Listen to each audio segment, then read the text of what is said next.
evening, everyone. Good evening. So I'm Dr. Gena. I'm a native of Minneapolis, Minnesota. I reside in Platte City, Missouri. So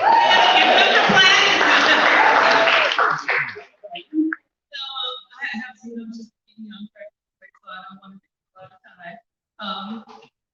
I have a master's in public administration. I have a PhD in public policy administration because people always ask, what's your doctorate in? What's your doctorate of? Public policy administration. I graduated with honors. I have worked as a caring community site coordinator with the local investment commission, that's LINC, that's in Kansas City, working with families, schools, and community stakeholders. I have worked as a constituent services representative for former U.S. Senator Claire McCaskill. I've also worked for the Missouri Department of Correction, and I'm presently an associate professor of business at Kansas City, Kansas Community College, and I teach American government as well.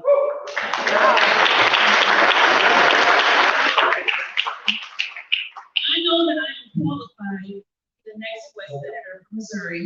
If elected, I will be the first Black woman and person ever to represent all persons of Missouri in that elected office. That's history. United States Senator.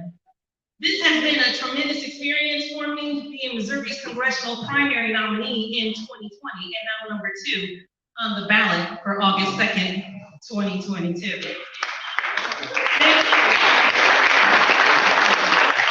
My ancestors have gone through, but we're starting to make a little progress. Candidate suppression, it is real. I'm a candidate that is like a good prescription that the doctor will prescribe to help you, but some people refuse to accept it. I know that I am more than enough to represent you and all Missourians. Seemingly, public opinion and money is the driving factors for campaigns, but sometimes some of these people that win, they forget about you after you vote for them. You're an afterthought. So it's like, do you want someone that's going to represent you? Yeah. Then that's what you need to vote your conscience. So, I'm sorry. I want you to vote. I'm just so off right now. I'm sorry. But I'm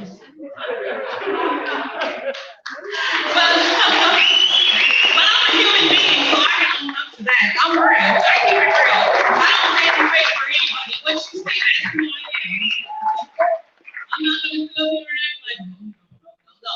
I'm human, I make mistakes, and it is what it is, but I keep on pushing no matter what. Yeah. All right. I want your vote to ensure that you are represented with democracy. That's representation, participation, and emancipation. That means that you need to participate as well, because we're all in this together. Treating all people with dignity and respect. Medicare for all, healthcare is a human right. Education is, I'm an educator, that's Piper is. And there's some in this room. Education, it should be quality, affordable education for all students. It shouldn't be based off of you live in this area, you live in this area. If you're in the metropolitan area, if you're in the suburb, if you're in a rural area, your education needs to be the same. Yeah. Point blank period. Voting rights should not be suppressed. It shouldn't be. This is absurd in this day and time. But economic development, infrastructure, climate change, criminal justice reform, and sustainable communities, and so much more is what I will represent. Whatever your needs are, that's what means something to me. That's why I'm running. It's because you matter. It's my own business as usual. You say you want to change, talking sheep. This is the truth, you say, right? Right? Am I right? Don't vote against 100% representation for yourself or your loved one's future based upon, other things. You need to vote your conscience because you're setting yourself up for the same result, and that is what I call insanity. So people will tell you anything again to get your vote, but it's up to you to make a change. Some elected officials, they don't have your best interests at heart. It's time out for bias and bigots and people that have their own personal agendas and abusive power, holding back on things that concern you and your loved ones. It's us, it's we the people, and it's not being paid attention to, it's not being a priority. I dare to be different. I'm running to pave the way for change. My win doesn't have to look like anybody else's win. If I don't win, that's okay. The only way I fail is by not trying, but I'm still a winner. If it's one of my opponents, I'm okay with that.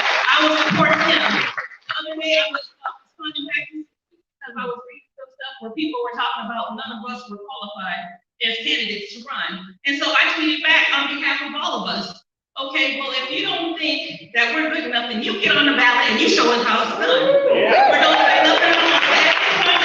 Help from us, because we don't want to hear that. People have so much to say instead of trying to help us and encourage us, they try to put us down and try to nitpick everything apart. But again, it's like, then you run and you do the part. And they're not going to do that. So I support my candidates even because we're in this together. It's not like, oh, you're my opponent, so I can't talk to you or I can dog you out. No. Simple as that. Like I said, we're better together. So it's time for us to work together, not against each other. I'm asking you to become politically mature, seeing things for yourself, participate. This is a job that not one person can do.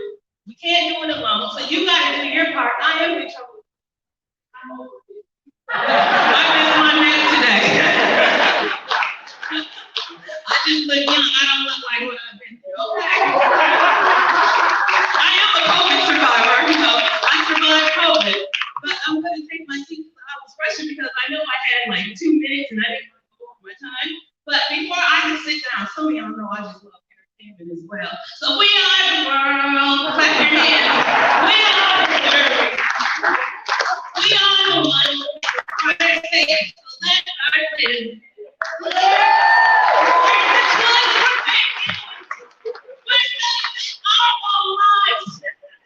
Let's make a better state and vote for me. Are you ready?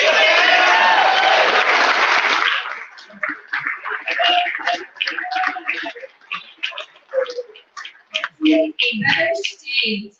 Spencer Toder, please.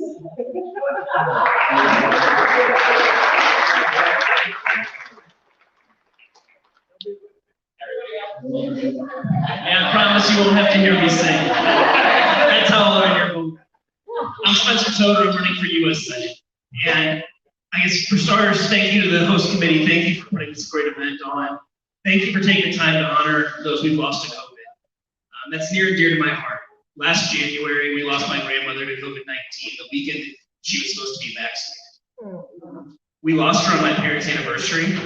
And as I watched her pass away on a Zoom call, I thought to myself, there are people in this country who are going without health care. There are people in this country who don't have someone looking out for them. There are people in this country who don't have access to a hospital near their home. And the next day, I told my family I was running for U.S. Senate.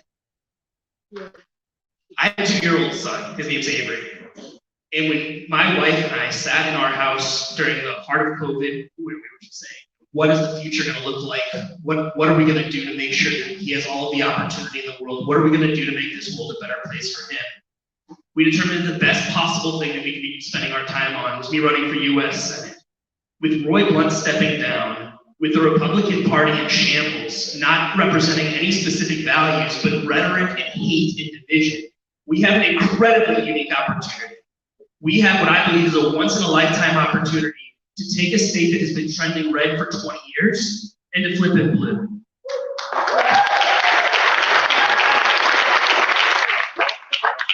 Now, I'm confident we can do that, but I'm confident that the only way we can do that is by building trust. The voters of this state, the show me state, need to know what we stand for. We can't advertise that to them. We can't tweet it to them or put it on Facebook, however Jess Piper might be able to. But what we can do is we can make people's lives better. And so I've spent every day of this campaign. I announced my candidacy on May 4th of last year. And I spent every day of this campaign working to make the lives of Missourians better. In that time, we've raised $50,000 for Afghan refugees and filled 2 storage containers full of supplies that we gave the International Institute to help those who came over who helped us in war. We fed 200 cotton meals that we had cooked by a Syrian refugee as we fed those meals to unhoused military veterans on Thanksgiving. And they said they hadn't had hot meals in weeks and thanked us.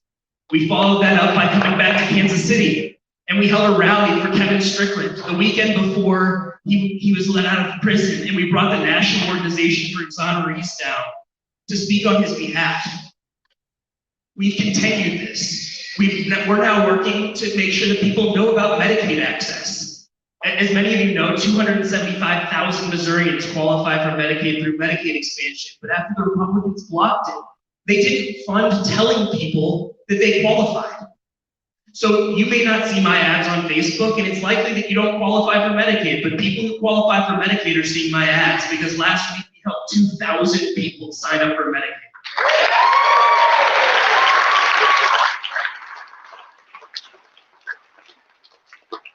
This is the path forward. The path forward is by building trust. I'm a fourth generation Missourian, and I want my son to be the fifth generation to want to grow up here. But having graduated from Washington University in St. Louis with my undergraduate, my MBA, I watched all of my friends leave Missouri, every single one of them. They went to progressive cities. They went to Chicago and Austin and Denver and San Francisco, and places that valued them for who they are, not the color of their skin, their sexual orientation, or how much money that they have. If we don't get to a point where we honor the background of everyone here, where we honor the body of people who can become pregnant, where we treat each other with respect and dignity, and where we help one another, we will never take this state back, we will never take this country back. So that is what we have to do. We have to come together. We have to find a way to take the message that we have, which is that Democrats want your life to be better. And instead of just talking about it, we have to do it. Because this is the show me state. And people expect that of us. They expect us to live our values and to show it every day. And that doesn't mean we just show up for advertising. And so that's why I am proud today. This is the first group I said this to. When I win the primary, 10% of everything I bring in the general will end up staying in this state to build infrastructure.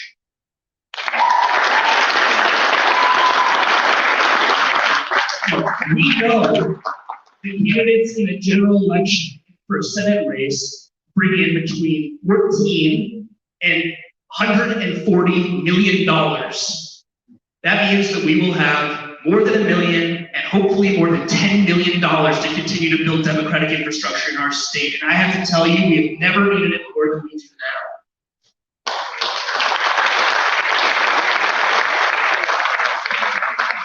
Maybe painted a picture was very, very positive. But I've got to tell you, when you go across the state and you speak to people, it's not always positive. People look at Democrats, people who have horns on their head, and people who want to kill their babies, take their guns. It's up to us to go out and knock their doors, to get to know them, and to make their lives better so they know that we share the same values, because we do. We're just not good at communicating it yet, but we're getting better. And we do it by living those values. That's my promise to you, is you will know exactly what you're getting every single day of this campaign, every single day that I represent you in Washington, D.C. My name is Spencer Toder. I appreciate your vote.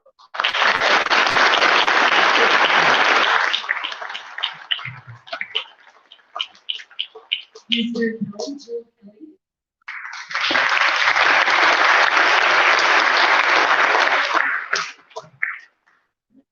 Thank you. My name is Jewel Kelly, and I am running for U.S. Senate. I'm an Air Force veteran. I spent 10 years in the Air Force. I joined right after September 11, 2001. I'm also the oldest of 18 brothers and sisters by the same parents.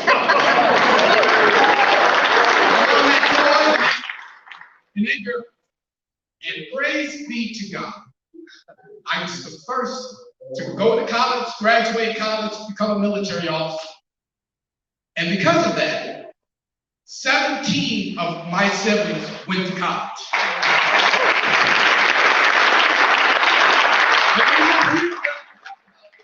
The 17 that went to college, I'm here to talk about the one that didn't. Because the one that didn't was born blind. She could never walk, she's never been able to talk. She wasn't expected to live past the the age of 5 months. But my dad had a union paid job. And even though we were dirt poor, I mean, we were dirt poor. I grew up in a single wide trailer, 10 foot wide by 50 foot long. 16 of us in there. But because my dad had a union paid job, he had great health care. And because he had great health care, my younger sister was able to make it past those 5 months. And I'm proud to announce that she is alive today, 27 years.